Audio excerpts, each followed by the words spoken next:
తాను చేస్తున్న సినిమాలు బ్లాక్ బస్టర్లు కాకపోయినా వరుస సినిమాలతో హల్చల్ చేస్తున్నాడు లవర్ బాయ్ నాగచైతన్య. పక్కా ప్లాన్తో సినిమాలు తీస్తూ ఇండస్ట్రీలో తనకంటూ ఒక ఇమేజ్ని క్రియేట్ చేసుకున్నాడు.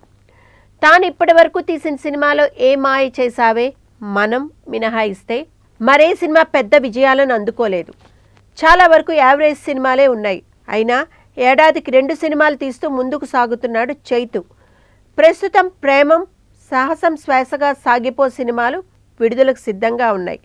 తరువాత అన్నపూర్ణ బ్యానర్పై సోగ్గాడే చిన్నినాయన సినిమా దర్శకుడు కళ్యాణ కృష్ణతో ఒకటి, వారాహి చలనచిత్ర బ్యానర్లో ఇంద్రగట్టి మోహన్ కృష్ణతో మరొకటి, సురేష్ బ్యానర్లో కొత్త డైరెక్టర్ కృష్ణతో ఇంకో సినిమాను చేస్తున్నాడు.